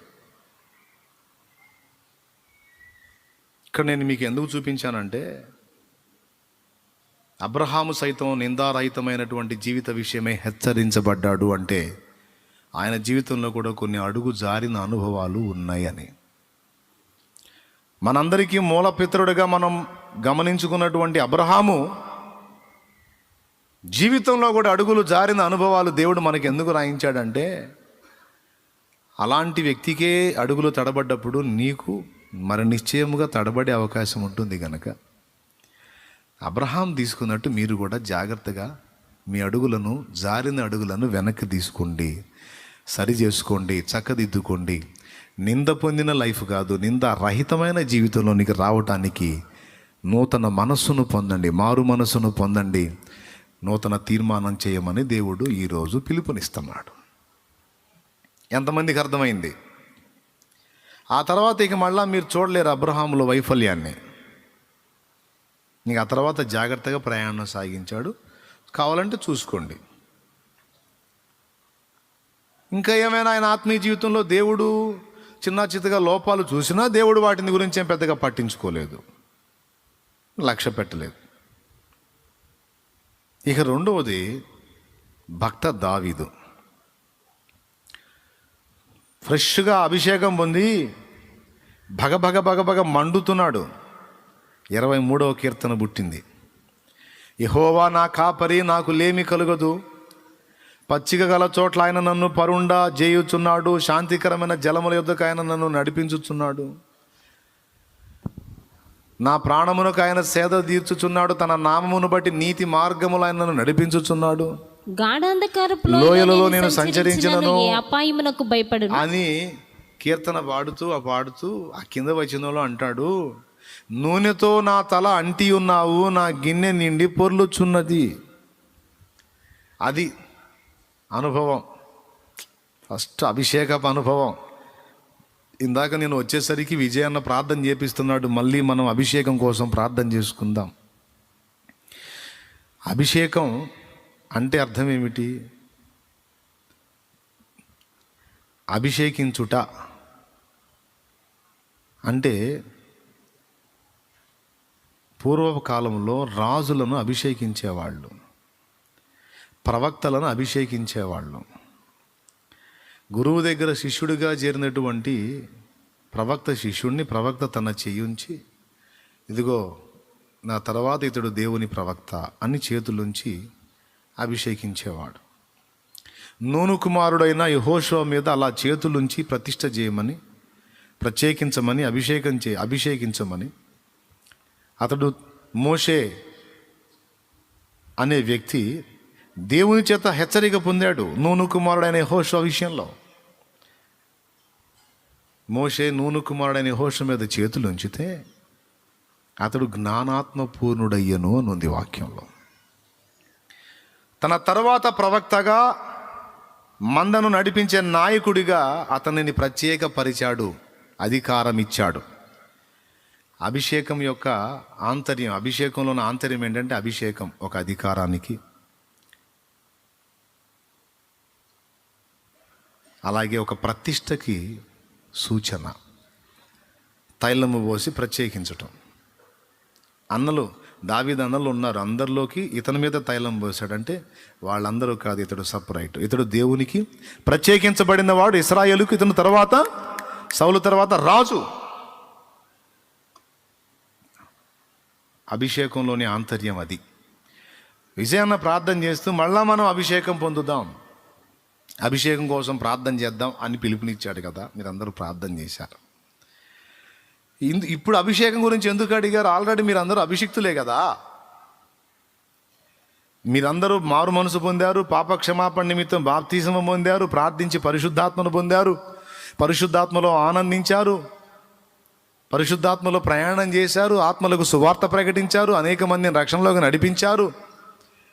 పరిశుద్ధాత్మ నడిపింపు లేకుండా, ఆత్మ అభిషేకం లేకుండా నువ్వు ప్రకటించటం, ఆత్మని రక్షించటం, క్రీస్తు కొరకు విశ్వాసవై ఉండటం, ఇంతకాలం విశ్వాసాన్ని కాపాడుకోవటం, భక్తిని, ఆత్మీయతను నిలుపుకోవటం అనేది సాధ్యమేనా?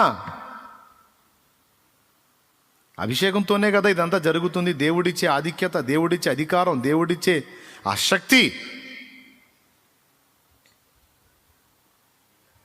దేవుని శక్తికి గుర్తుగా కూడా అభిషేకం ఉంది. పరిశుద్ధాత్మ మీ మీదికి వచ్చినప్పుడు అభిషేకం మీద చేస్తారు. మీ మీదికి వచ్చినప్పుడు మీరు శక్తి నొందేదురు. అపోస్తల కార్యం 1:8.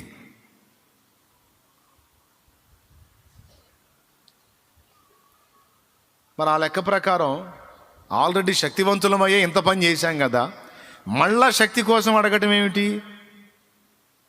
దీనికి బైబిల్లో సూచనలు ఏమైనా ఉన్నాయా? ఇందును కూర్చిన సాక్ష్యాలు ఏమన్నా ఉన్నాయంటే ఇప్పుడు అదే చూపిస్తున్నాను.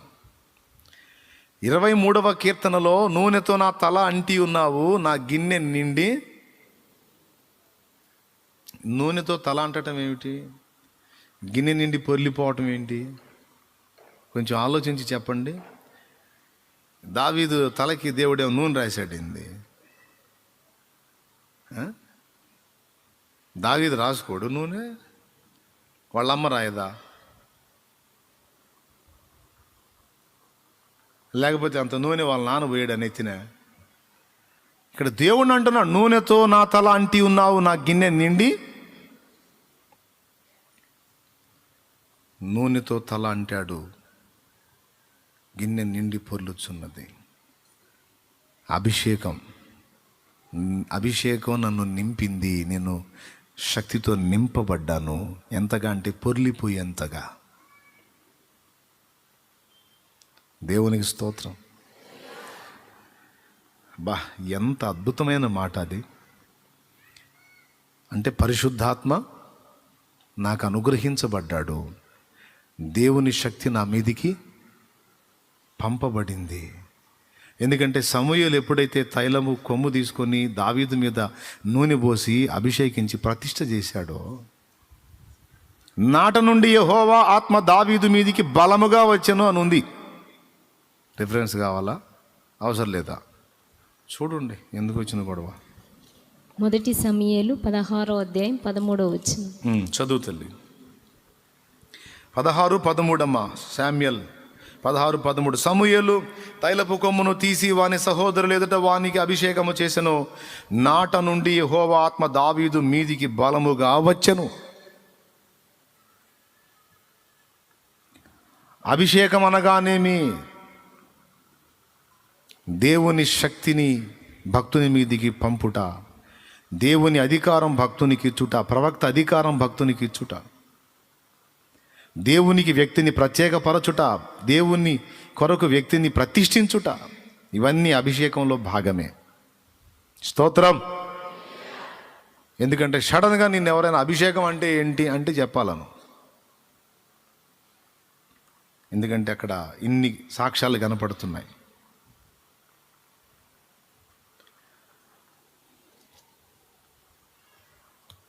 నాట నుండి యెహోవా ఆత్మ దావీదు మీదికి బలముగా వచ్చాను. ఎప్పుడు వచ్చాను? తైలపు కొమ్ము తీసుకొని వాని సహోదరుడు వానికి సమూయేలు అభిషేకం చేసినప్పుడు, ప్రతిష్ఠ చేసినప్పుడు. కాబట్టి ఆ తొలి అనుభవం ఎలా ఉందంటే, పరిశుద్ధాత్మ శక్తితో ముంచబడి ఉన్నాడు భక్తుడు వాడినట్టు. పాదాల కొలత సరిపోదయ్యా, మోకాళ్ళ కొలత సరికాదయ్యా, ఈతల మునిగి లేవాలయ్యా, తేలి తేలి ఆడాలయ్యా. రండయ్యా బోధకుడా, రండయ్యా బోధకుడా, ఎండని జీవ నదిలాగా, ఎండని జీవ నదిలాగా, జీవజలమా ఆత్మనాథుడా, ఎండని నదిలాగా రమ్ము బోధక, జీవజలమా ఆత్మనాథుడా, ఎండని నదిలాగా రమ్ము బోధక. రండయ్యా బోధకుడా, రండయ్యా బోధకుడా, ఎండని జీవ నదిలాగా, ఎండని జీవ నదిలాగా. దేవునికి మహిమ, దేవునికి మహిమ.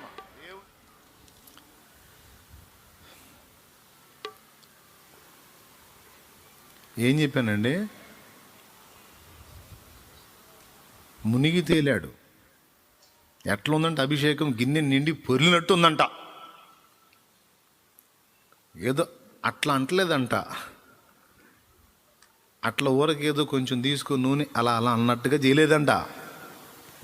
బలముగా దిగొచ్చిన ఆత్మను ఉంది కదా, ఒక గిన్నె తీసుకొచ్చి కుమ్మరించినట్టు ఉంది దావీదు మీద. అసలు అప్పుడు పాట వేరు, అప్పుడు విశ్వాసం వేరు, ఆ కదలిక వేరు, ఆ పట్టు వేరు, ఆ భక్తి వేరు అన్నట్టు ఉంది. అంటే టోటల్గా పరిశుద్ధాత్మ కుమ్మరింపును గురించి మాట్లాడాడు 23వ కీర్తనలో.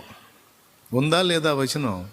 నూనెతో నా తల ఎంటి ఉన్నావు, నా గిన్నె నిండి పొర్లుచున్నది అన్న మాట ఉందా లేదా? ఎన్నో వచనం? 5వ వచనమే కదా. రైట్. 50వ కీర్తన దగ్గరకు వచ్చేటప్పటికి 51వ కీర్తన 11వ వచనం ఒక్కసారి చూడండి. నీ సన్నిధిలో నుండి నన్ను త్రోసివేయకుము, నీ పరిశుద్ధాత్మను నా యొద్ద నుండి తీసివేయకుము. అయ్యయ్యో అయిపోయా. ఏమయ్యా?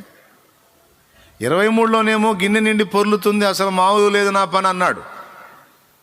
బాగా అభిషేకంతో నింపబడ్డాను, మంచి ఫోర్స్గా ఉంది, ఇప్పుడు నా పని సూపర్గా ఉంది అన్నాడు.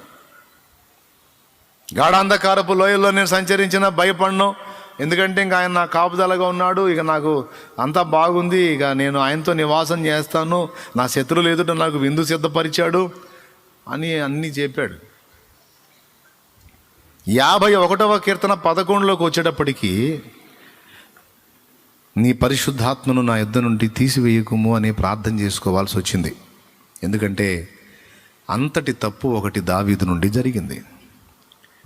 ఈ మధ్య నిడివిలో 23వ కీర్తన నుండి 51వ కీర్తన మధ్య నిడివిలో అంటే కీర్తనల మధ్య కీర్తనల్లో అని కాదు, జీవితంలో ఈ మధ్య గ్యాప్లో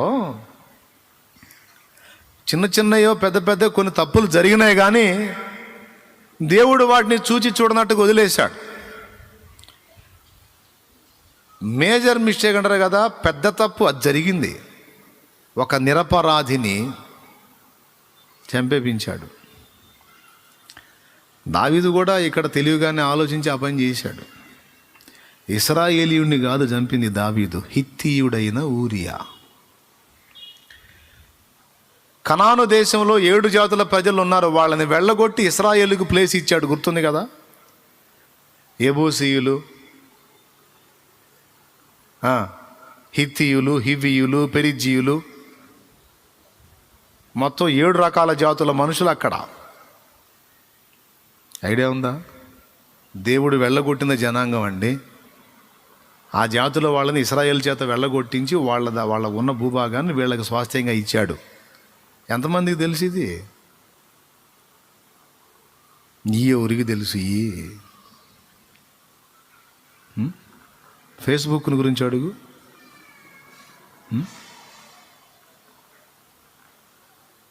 ఇవాళ ఎవరో చనిపోయారంటే ఎవరో పెద్ద ఆవిడ ఎవరో చనిపోయారంటే ఎవరు? పెద్దగా మోదీ గారు. అమ్మో తెలిసే కదా మనకి. మోదీ వాళ్ళ అమ్మగారు 100 ఏళ్ళేనంట, వెళ్ళిపోయిందంట. ఇది తెలిసే మనకి. కనాన్లో ఉన్న 7 జాతులు తెలియపోయాయి మనకి. స్తోత్రం. ఏది ముఖ్యమండి?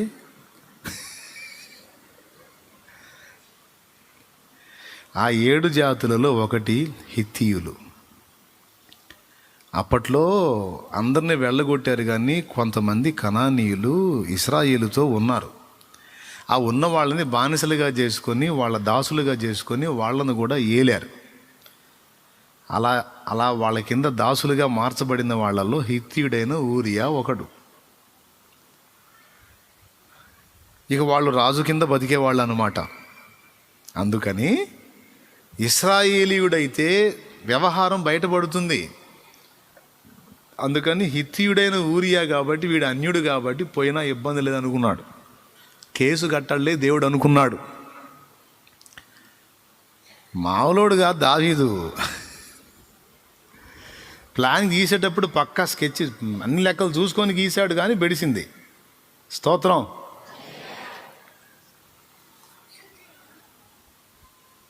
అన్యుణ్ణి చంపినా ఏముండదులే అనుకున్నాడు, కానీ దేవుడు అన్యుణ్ణైనా యూదుణ్ణైనా న్యాయమే, తీర్పు తీర్పే, దేవునికి పక్షపాతం లేదన్న సంగతి దావీదుకి అర్థం కాల. ఆ పాయింట్లో ఎవరికైనా, అన్యుడికైనా, క్రైస్తవుడికైనా, క్రైస్తవేతరుడికైనా, యూదుడికైనా, గ్రీసు దేశస్థుడికైనా, సిధీనుడికైనా, ఎవ్వరికైనా దేవుని తీర్పు ఒక్కటే.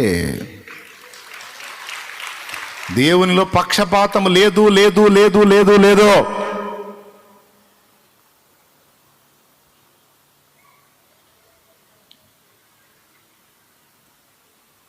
అది తప్పు జరిగింది. హిత్తీయుడైన ఊరియా భార్యను ఆశించాడు. ఊరియా అన్యుడు కాబట్టి చంపినా కేసు ఉండదు. అదే ఇశ్రాయేలీయుడు అనుకో, సహోదరుని భార్యను చెరపట్టిన పాపం. ఇశ్రాయేలు సర్వ సమాజం దావీదు వ్యతిరేకంగా గుంపు కడతారు. ఇతడు అనుకో కేసు బయటికి రాదు, వచ్చినా అంటే ఆగుతారు. అందుకని ఏముందిలే, అన్యుడు కదా అని చేసేసాడు, హత్య చేయించాడు. దేవుడు కేసు రాశాడు. ప్రవక్తను పంపించి దావీదు ముసుగు ఊడలాగాడు. అప్పుడు దావీదు చేశాడండి ప్రార్థన. నువ్వు ఇశ్రాయేలుకు స్పెషల్ అనుకున్నాను, ఇశ్రాయేలీయుడైనా అన్యుడైనా తీర్పు తీర్చున్నప్పుడు నీవు న్యాయవంతుడవు దేవా. నేను తప్పుడోనే కానీ, నేను తప్పు చేశాను కానీ ఇక్కడ కూడా ఆహా నీ నీతి బాహుళ్యం వ్యక్తమయ్యే కదా దేవా. తీర్పు తీర్చున్నప్పుడు నువ్వెంత నీతిమంతుడవయ్యా, నువ్వెంత నిజాయితీ గలవాడవయ్యా, నువ్వెంత నిర్దోషివయ్యా. నీ ప్రజ అని పరప్రజ అని భేదం లేకుండా అన్యాయము పొందిన ఎవరికైనాను నీవు న్యాయము తీర్చుడులో నిర్మలుడవయ్యా, నీలో కల్మషము లేదయ్యా అన్నాడు. నన్ను కొడితే కొట్టావు, తిడితే తిట్టావు, చంపితే చంపావు, కానీ ఇక్కడ నీ పాదాలు ముద్దాడాలనిపిస్తుంది దేవా. పక్షపాతము లేని దేవా, నీతిమంతుడవైన దేవా, సత్యవంతుడవైన దేవా, న్యాయవంతుడవైన దేవా. అందుకే దేవుడిని నీతిగా అభివర్ణించి మొన్న పాట పాడుకున్నాం మనం. హల్లెలూయా. యేసయ్య మనకు నీతియు జ్ఞానమును పరిశుద్ధతయు విమోచనమును ఆయన కదా. ఇప్పుడు యేసయ్యకి మనం పెట్టుకున్న పేరు నీతి, జ్ఞానం. మన హోలీ మిస్టర్ హోలీ గారు, స్తోత్రం.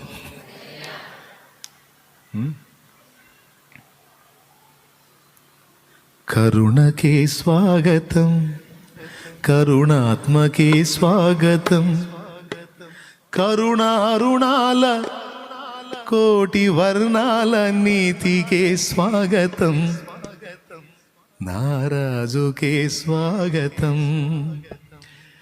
కరుణకే స్వాగతం, కరుణాత్మకే స్వాగతం, కరుణకే స్వాగతం, కరుణాత్మకే స్వాగతం, కరుణారుణాల కోటి వర్ణాల నీతికే స్వాగతం, నారాజుకే స్వాగతం. కరుణారుణాల కోటి వర్ణాల నీతికే స్వాగతం, నారాజుకే స్వాగతం.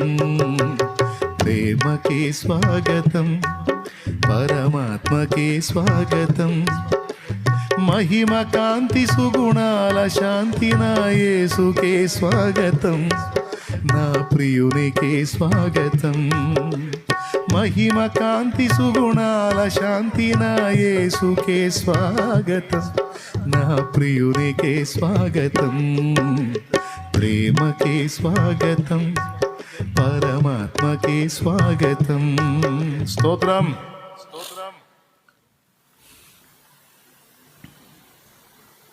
జాగ్రత్తగా వినండి. ఆయన నీతి తీర్పు తీర్చున్నప్పుడు నీవు నిర్మలుడు కాకపడతావయ్యా. మమ్మల్ని చూసి చూడనట్టు పోతావు అనుకున్నాను. అన్యుడే కదా, వాడిని చంపినా పట్టించుకోవనుకున్నాను. కానీ ఒక అన్యుని రక్తమును గూర్చి కూడా నీ ప్రజ అయిన ఇశ్రాయేలుకు నువ్వు తీర్పు తీరుస్తావని నాకు అర్థమైంది. అబ్బా, నువ్వు న్యాయవంతుడు అయ్యా. నన్ను చంపినా పర్వాలేదు, కానీ నీ న్యాయ విధిని బట్టి నేను నిన్ను ఎంతో మయంపరుస్తున్నానయ్యా.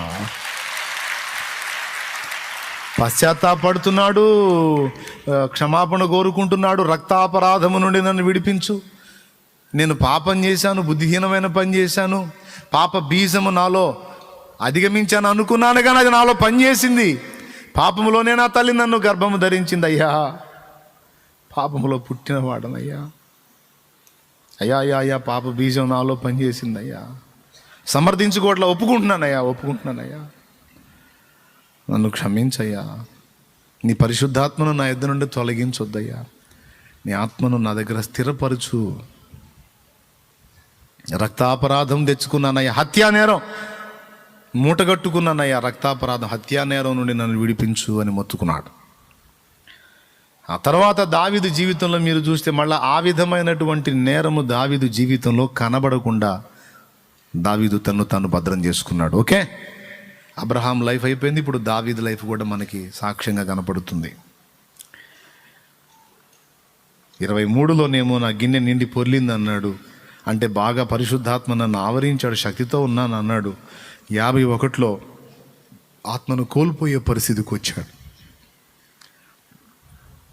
82వ కీర్తన 10లో మళ్ళా కృప పొంది, గురుపోతు కొమ్ము వలె నీవు నా కొమ్ము పైకెత్తితివి.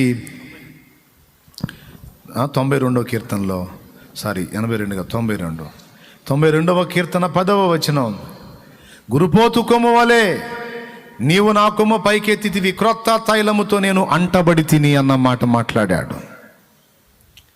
క్రొత్త తైలము. పాత తైలం ఏమైంది? పాత తైలం ఏమైంది? మళ్ళీ క్రొత్త తైలాన్ని గురించి మాట్లాడుతున్నాడు. అదే గుర్తుపట్టాల్సింది మనం.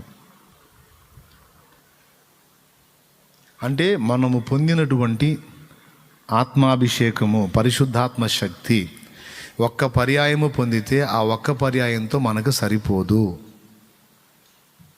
మనము మళ్ళా పొందవలసినవి రెండు. మారు మనసు మళ్ళా పొందాల్సిందే. ఆత్మాభిషేకం అంటే దైవశక్తి మళ్ళా మనం అడిగి పొందాల్సిందే. పరిశుద్ధాత్మను గోరుము, జీవమాయేసు ప్రభుని పేరట వేడుము. జీవమాయేసు ప్రభుని పేరట వేడుము. పరిశుద్ధాత్మను గోరుము, జీవమాయేసు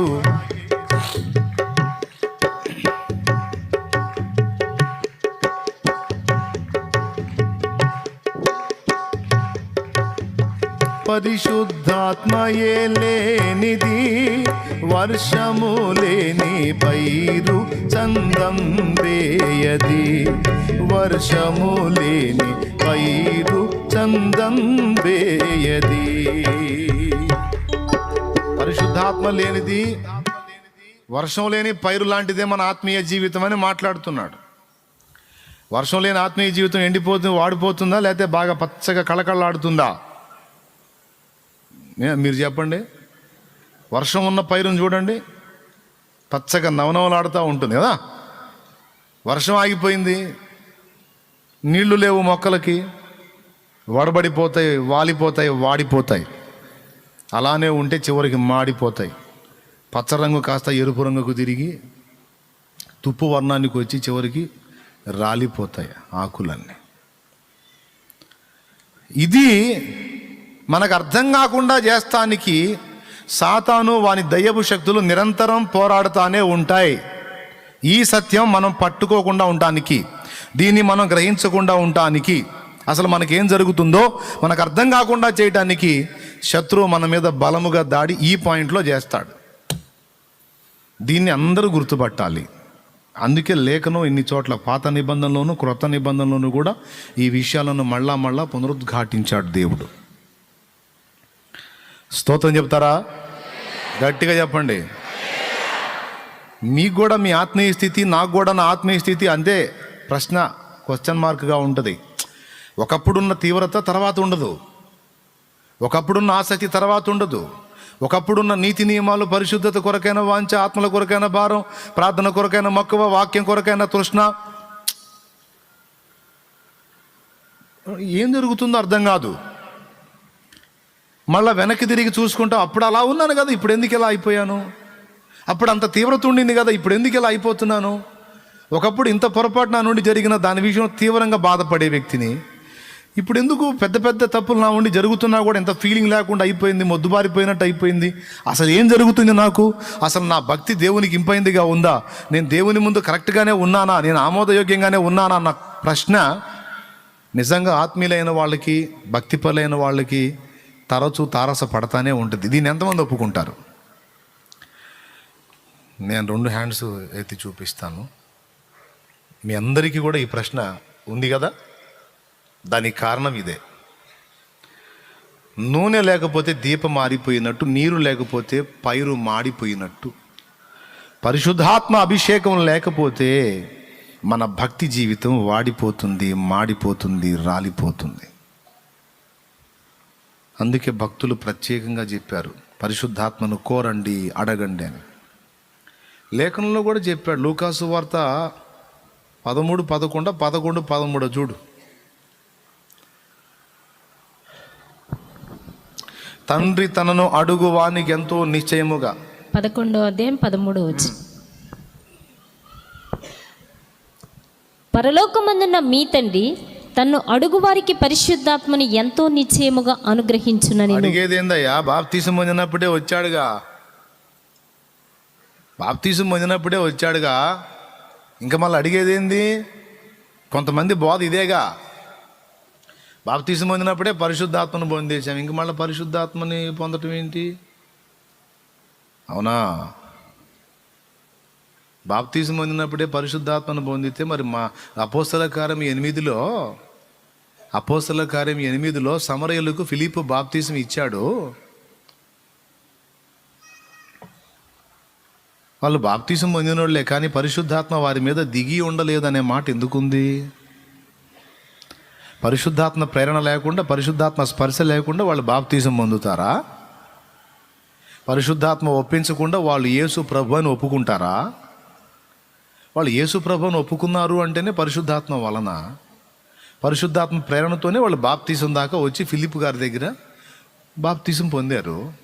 ఆల్రెడీ పరిశుద్ధాత్మ క్రియ వాళ్ళలో జరిగింది. మళ్ళీ ఏంటంటే లేఖనం ఎంతగా మాట్లాడుతుంది, మళ్ళా పరిశుద్ధాత్మ వారి మీద దిగి ఉండలేదు అని మాట్లాడుతుంది. పరిశుద్ధాత్మ వ్యక్తిగా మన లోపలికి ప్రవేశించటం ఉంది, ఆయన శక్తిని తరచుగా మన మీదికి కుమ్మరించటము ఉంది. 2 విషయాలు ఉన్నాయి. పరిశుద్ధాత్మ అనే వ్యక్తి, పరిశుద్ధాత్మ అనే శక్తి, రెండింటిని గురించి కూడా మనం తెలుసుకొని ఉండాలి.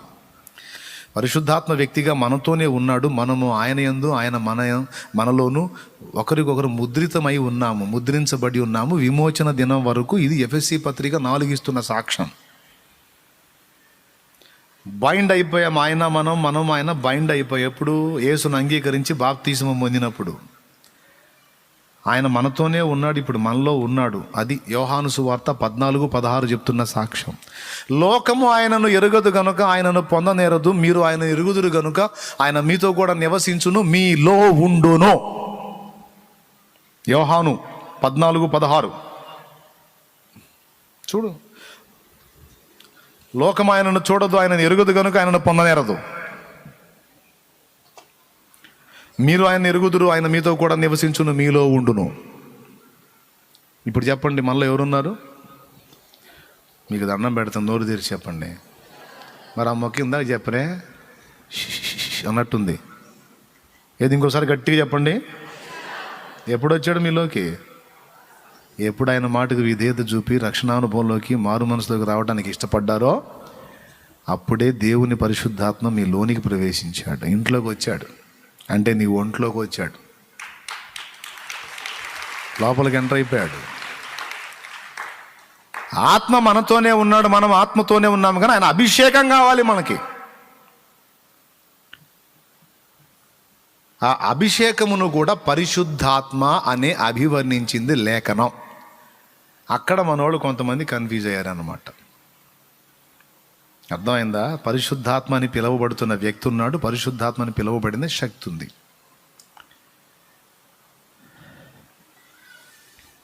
పరిశుద్ధాత్మ ఒక వ్యక్తి లోనికి రావటం ఉంది, పరిశుద్ధాత్మ ఒక వ్యక్తి మీదికి రావటం ఉంది.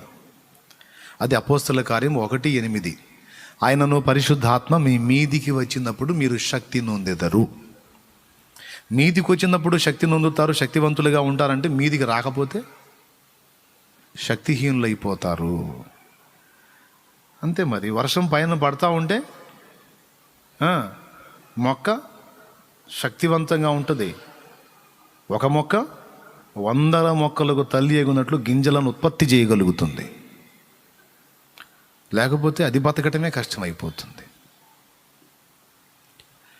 భక్తులు, పాత తరపు భక్తులందరూ కూడా ఇది ఎరిగే మళ్ళా వేడుకున్నారు. పరిశుద్ధాత్మను జీవాత్మ నింపుమా, పరమ పావనాత్మ నీదు పరమునీయుమా. అది తేలిపోతుందిరా, పైన తేలిపోతుంది. కొంచెం నింపాదిగా కొడితే ఆ టైం సింక్ అయింది. అర్థమైందా? పంచి తేలిపోతుంది. కొంచెం బ్యాలెన్స్ చూసుకున్నానా? ఆత్మ నింపుమా, జీవాత్మ నింపుమా, పరమ పావనాత్మ నీదు పరమునీయుమా. ఆత్మ నింపుమా. అది ఇంకొంచెం నింపాది ప్లే చేయాల ప్రశాంతంగా. కలుషదోష భారములే బ్రతుకు కృంగదీసినవి, వ్యాధి బాధలేకములై ఖేదమాయను. కలుషదోష భారములే బ్రతుకు కృంగదీసినవి, వ్యాధి బాధలేకములై ఖేదమాయను. ఘన దైవమా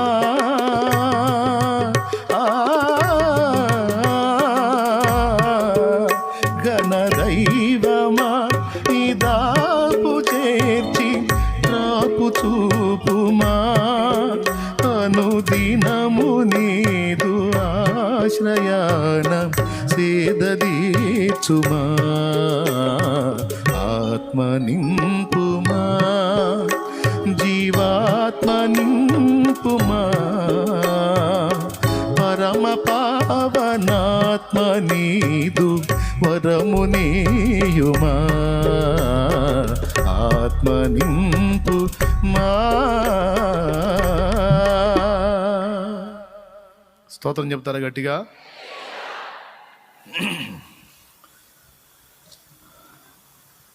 కమ్మని పాట, భలే వేడుకుంటాడు. ఇలా అయిపోయింది నా పని, నీ ఆత్మను నింపయ్యా అని వేడుకుంటున్నాడు. నీ వరము నువ్వు.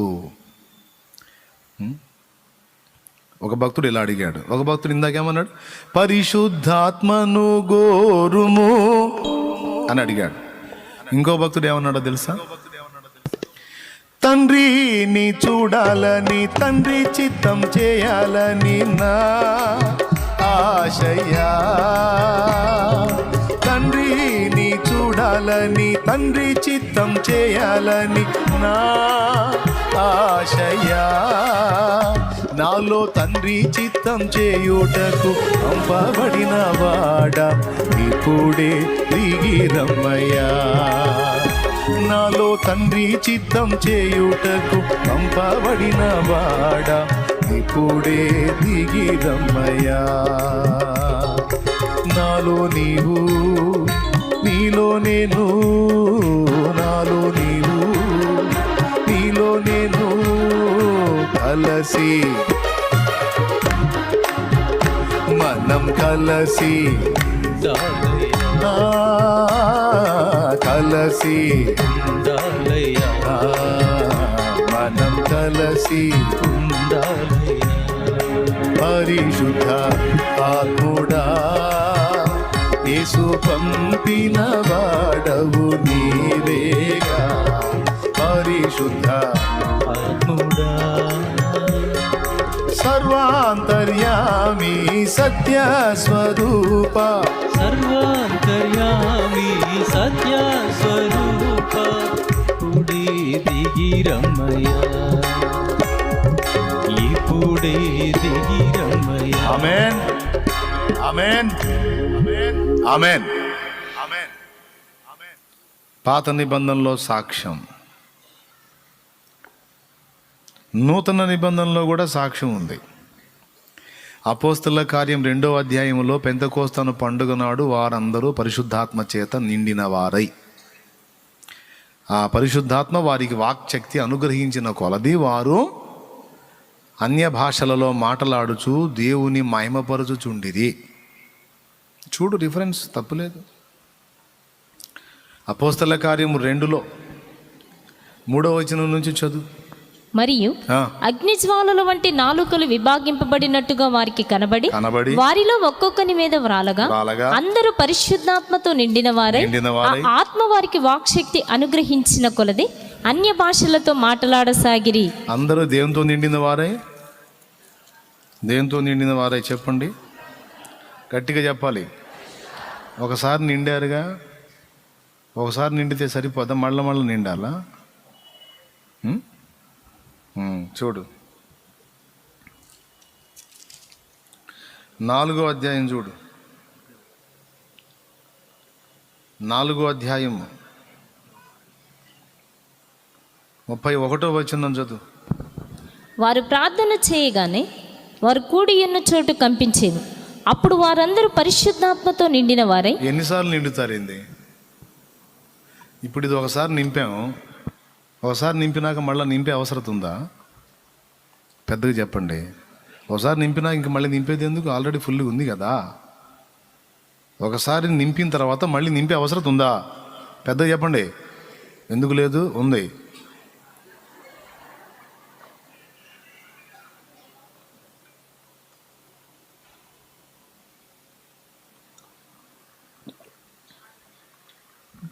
ఇప్పుడు అయిపోయింది, ఖాళీ అయిపోయింది. తప్పనిసరిగా నింపాల్సిందే. ఇప్పుడు మళ్ళా నింపకపోతే దాహం తీరదు. మనం పొందిన ఆత్మ అభిషేకం, ఆయన పంపే శక్తి ఎప్పటికప్పుడు మన వినియోగంలోకి వస్తుంది. ఎప్పటికప్పుడు వినియోగంలోకి తీసుకున్న తర్వాత మళ్ళా తరచు మనం ఖాళీ అవుతూ ఉంటాం. ఇది ఆత్మలో పెరుగుట తరుగుట అనే అనుభవాన్ని మనం దీన్ని బట్టి గణించవచ్చు. ఒకసారేమో ఫుల్గా నింపబడ్డ అనుభూతి కలిగిద్ది. దేవుడు, దేవాసక్తి, ప్రార్థన పట్ల తృష్ణ, ఆత్మల కొరకైన భారం, వాక్య కొరకైన ఆకలి, పరిశుద్ధత కొరకైన వాంఛ, లోకం మీద విరక్తి, అసహ్యత అన్నీ ఉంటాయి ఒక్కొక్కసారి. ఒక్కోసారేమో ప్రార్థన చేయబుద్ధి కాదు, వాక్యం చదువు బుద్ధి కాదు, సువార్త చెప్పబుద్ధి కాదు. లోక ఆశలు ఎక్కువైపోతూ ఉంటాయి. లోకంలో మనం చాలా లాస్ అవుతున్నాం అన్న ఫీల్ ఉంటుంది. ఏదేదో అయిపోద్ది మన బతుకు. అంటే ఎవరికి చెబుతాం, ఎవరికన్నా చెబితే ఏంది దిగజారిపోయేది అంటారేమో అని ఫీలింగు. మన సైడ్లో జరుగుతున్నటువంటి విషయాలన్నీ కూడా అందరికీ ఓపెన్ కాం, కానీ మనకు తెలుసు, మనకు అర్థమవుతుంటుంది. కొంతమంది ఏడుస్తుంటారు కూడా, ఏందో అవుతున్నానని. ఇక్కడ దీన్ని గ్రహించాలి. ఆత్మ మన మీదికి వచ్చినప్పుడు మన భక్తిలో ఉన్న శక్తి, దాని ప్రభావం వేరు. అభిషేకాన్ని కోల్పోయినప్పుడు మన భక్తి, దాని యొక్క శక్తి, దాని ప్రభావం వేరు. ఇది రాసుకోవాలి, మర్చిపోకుండా గుర్తు రాసుకోవాలి. ఫ్రెష్గా మన అభిషేకం పొందినప్పుడు, దేవుని ఆత్మశక్తి చేత మనం నింపబడ్డప్పుడు అనుభవాలు వేరు. అభిషేకం కోల్పోయినప్పుడు అనుభవాలు వేరు. అయితే ఒక చిన్న సంతోషకరమైన విషయం ఏంటంటే, మనం అభిషేకాన్ని కోల్పోయే అవకాశం ఉంది కానీ ఆత్మను కోల్పోయే అవకాశం లేదు. ఇది సంతోషకరమైన మాట. మళ్ళీ ఒకసారి చెబుతాను, మనం అభిషేకమే కోల్పోయే అవకాశం ఉంది కానీ టోటల్గా ఆత్మను కోల్పోయే అవకాశం లేదు, ఎక్కువ శాతం లేదు. ఆత్మను ఎప్పుడు కోల్పోతామంటే, కృపకు మూలమగు ఆత్మను తిరస్కరించి యేసు రక్తం అపవిత్రమైందిగా ఎంచి మనంతటా మనం ఎప్పుడైతే అవిశ్వాసాన్ని దేవుని ఎడల ప్రదర్శిస్తామో అప్పుడు మనం ఆత్మను కోల్పోతాం. దేవుని యందలి విశ్వాసం మనలో నిలిచి ఉన్నంత వరకు ఆత్మ మనతోనే ఉంటాడు.